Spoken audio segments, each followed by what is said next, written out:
Hi everyone, it's Amy from CohunaCo here, and we're up to episode 14 of Lunchtimes with Locals.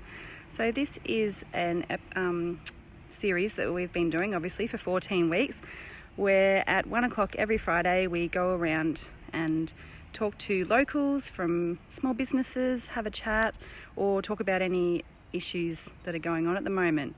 Now I think we all know the issue that's going on at the moment, and I denied whether or not to actually do my Lunchtimes with Locals episode today, because I don't really want to be promoting, going and seeing people, and we do have to get quite close with each other while we're doing our interviews. So I sort of denied. It's a bit dark there, isn't it? Hi everyone who's watching. I denied about doing it, but I still think that it's a good time to get some messages out, and I thought, where can I go that won't put anyone at risk? Oh, well, I have a small business of my own, which is obviously going through some of the problems that some of the other small businesses are going through, a bit of a downturn in income. So I thought, why not let people know actually what CohunaCo is. It's been really great to see in the last couple of days we've actually got lots more followers. I think there's a few reasons for that, which I'll talk about soon, but I'd like to say hi and thank you to everyone who has joined our Facebook page and our community and is supporting us. And you might not have seen our Lunchtimes with Locals yet, so there's 14 episodes. I normally go to another business, but today I'm going to show you all about CohunaCo, because there's still quite a lot of local people who don't know that CohunaCo's here, what it's all about. It's obviously changed, but I'll give you a tour for a start. So I just did the view tour, now I'll turn it around. So this building used to be Crystal Paradise, which was a wellbeing centre.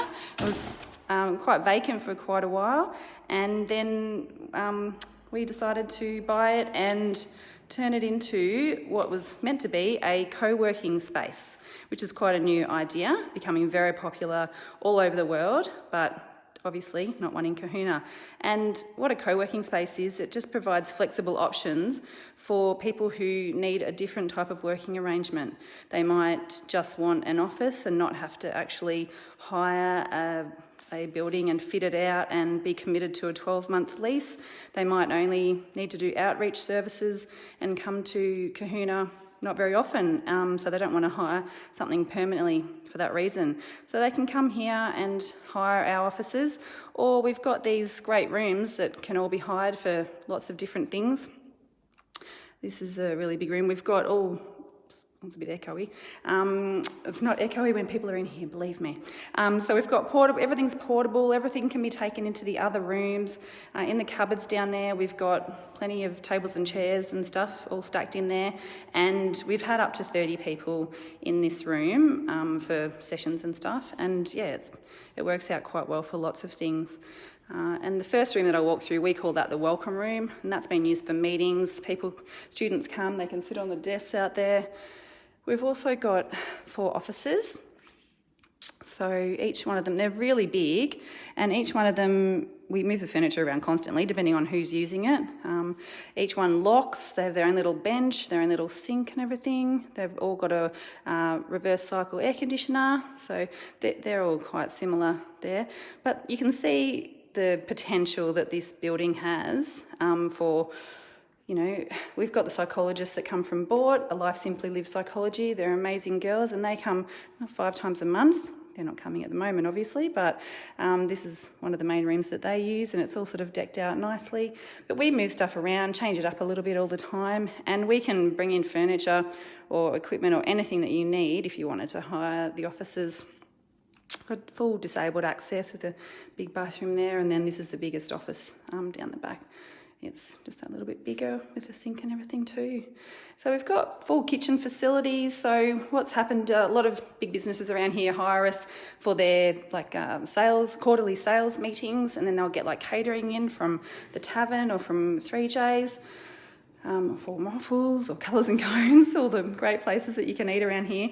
So we've got the oven and the big fridge and everything like that. We've got a hot water urn over there, coffee machine. I like to get people to stick their, what are they called? business cards on there if they've used us, a bit of a communication board there. So we keep in constant contact with our clients, and we just really try and cater for everything that they might need. It was really great when the solar farm started up. Tempo was the company, and they hired our whole building for 9 weeks while their buildings were getting built out at the solar farm. So that gave us a really good start, and it was a good test. It worked. It gave us an idea of how well the Wi-Fi worked. There's a sign from Crystal Paradise that used to be on the front. I can't bear to get rid of it. It's really part of our history here at CohunaCo. So that's basically a tour for you because, a lot of people don't know. So why I wanted to sort of talk to you about CohunaCo today was because obviously we're a little bit short of people hiring us at the moment, which I fully understand. But I did want to say that, it's probably a good place to self-isolate.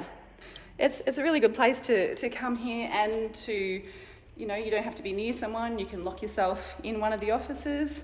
I don't want people really having events and stuff here, but I even contacted a few of the bigger companies and said, hey, if you need to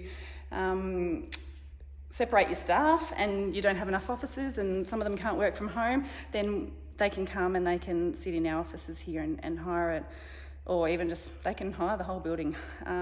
So that's sort of where we're at with the hiring stuff.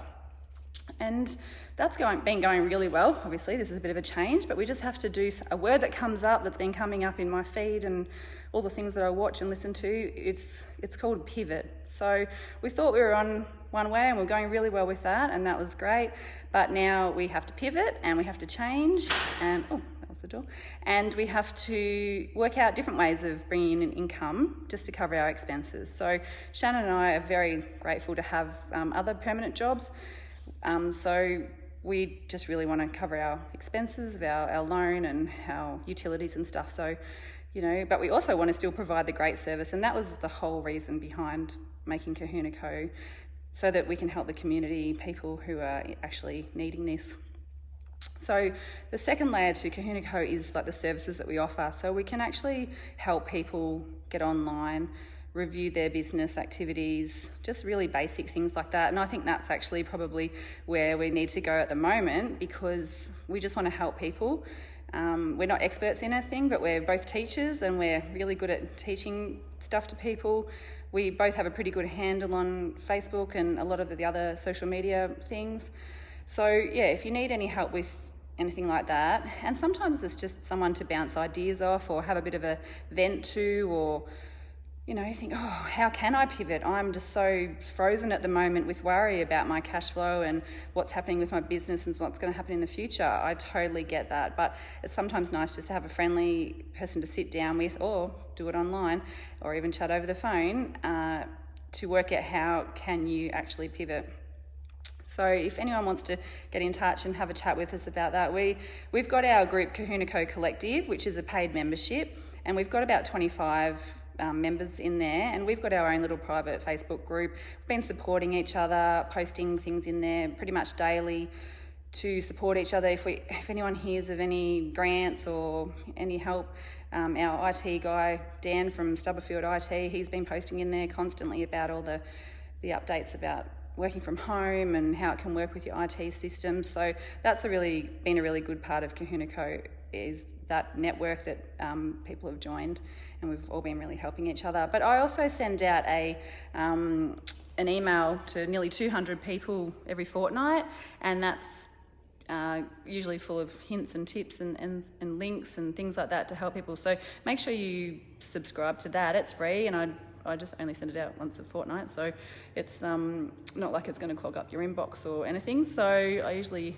try and do that. So we're sharing lots of stuff.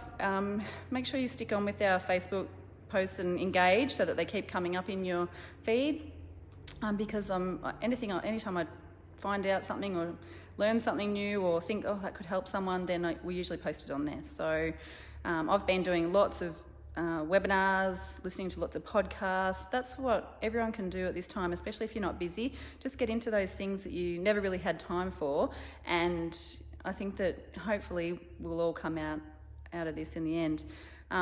Something that's been really great to see is the creativity that's come out of this. I am absolutely loving watching I think the things like the chalk drawings on the footpath. We went for a walk this morning and that just absolutely lifted the spirits.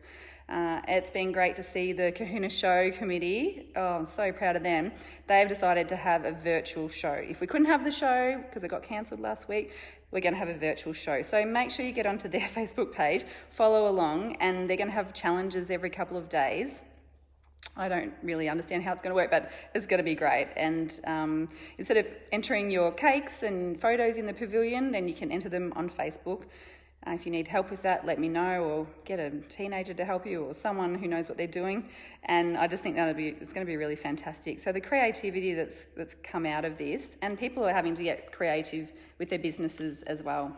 I've got some notes here. Oh, people like the Tailored Peach. I don't know if you know, they're a wonderful, amazing group of girls who own a beautiful clothing shop in Kerrang. They usually have a launch, like a winter launch, and it's meant to be tonight. Well, they can't have it. And they don't want to. So they're having it online, which I'm sure has forced them to learn a lot more technology, and I'm sure they're really scared about it, but they're having a go. It's probably something that they always wanted to do, so it's kind of just forced them to do it a little bit earlier. So get behind them, and even if you just log in to have a look at how they do it, and just they're trying something new. So I just think that's so inspirational. Other things that have been great to see is people like Jenny Finn. She's always amazing, but she has been sharing tips on how you can invite people to like the business pages of small businesses, small local businesses. So there is like a invite button. You can see it on your phone, you can see it on your desktop computer, on Facebook, and you can invite people to like small businesses. And that we only hit 900 likes 2 days ago, I think. And then after Jenny sent that message out to all her followers, we have got up to like 988 likes. So hopefully, if going on my stats from last week, about 60 of you will actually see this post, unless people start sharing it and engaging. So Lisa Windridge, Sue Irvine, Di, make sure you say hi, send me some love. I can see there's 11 people that are watching at the moment. So make sure you tell me where you're from, why you're watching, what you want to know about. Are you in isolation? What's your thoughts on this? What are you worried about? I wanted to also say, I've been listening to podcasts and stuff, so there's a few tips that you can do. Clean up your finances. Like, I was listening to a great podcast, so I put a link to it actually, and it was about just, sitting down and doing a cash flow forecast. No one likes doing this type of thing, but how much more important could it be in the next few weeks to work out how much money you've got coming in and how much money you've got going out. Just getting really back to basics and cleaning it up a little bit, working out what expenses you can maybe get rid of. Do you need a water cooler? Do you need X, Y, and Z? But also giving people a call if they owe you money, and just saying, look, we're all in a tight spot, but could we, half now, half in a couple of weeks, just things like that. I know they're hard to do, but times are changing. So that was a really great podcast to listen to. You can clean the windows in your business, clean the shelves, sell stuff on Buy, Swap and Sell, whatever you need to do to fill in your time. And it's also just such a good time to do some extra learning, all the things you've been putting off, all the things that you don't necessarily want to do or didn't get time to do, then make sure you're doing things like that. I wanted to just finish off, because I feel like I've been talking too long. Oh, my arm's getting sore. I just wanted to finish off by saying that next Friday, I'm still not 100% sure I'd like to go to a business, and who knows what next Friday is going to bring. But next Friday was going to be our new thing, which is the small business shout out. So a few weeks ago when I was in Melbourne, I couldn't do my Lunchtimes with Locals video. I invited businesses to send me a short video advertising, introducing themselves, advertising a special, showing us around their business, whatever they wanted to do. And I'd like to invite everyone to do that again. It doesn't matter if you already had a go at it, have another go, send me one. So send me a video in the next week before, let's say 12 o'clock next Friday, 30 seconds to a minute. Doesn't have to be professional. People just like authenticity. They like to see what you're doing, and just have a go. And it can be your first foray maybe into putting a video up. I know that some of the businesses that did it last time actually had a really good response to it, so that was exciting to hear. So send the messages through to me on our CohunaCo messages, and then I'll post them and you can be featured. And I think, you know, I've got 900 or nearly 1,000 maybe by then followers, and just, yeah, we can just all share the love. Tell us what you're up to. Tell people how you're responding in this crisis. Have you changed your business? Have you got anything else, specials that you're offering or anything different? So yeah, it just keeps us all connected. If we can't get out there physically seeing each other, then, you know, it'd be nice to be able to, you know, see people online a little bit more. So have a go at that. I'll put a few reminders up too, and I really hope, even though I know you'll be scared, most people, I want everyone to, you know, send me just a quick video and tell us what you're doing. Even if you're not a business, you might even want to do it. That's fine. You might send a shout out to support businesses and let them know what you need from them or what you think they're doing really well. So I think that'll be a great thing. Anyway, stay safe, everyone, and who knows what the world's going to look like in a week's time, but hopefully a little bit more positivity doesn't hurt, and we can just get through this together. All right, see you next week. Bye.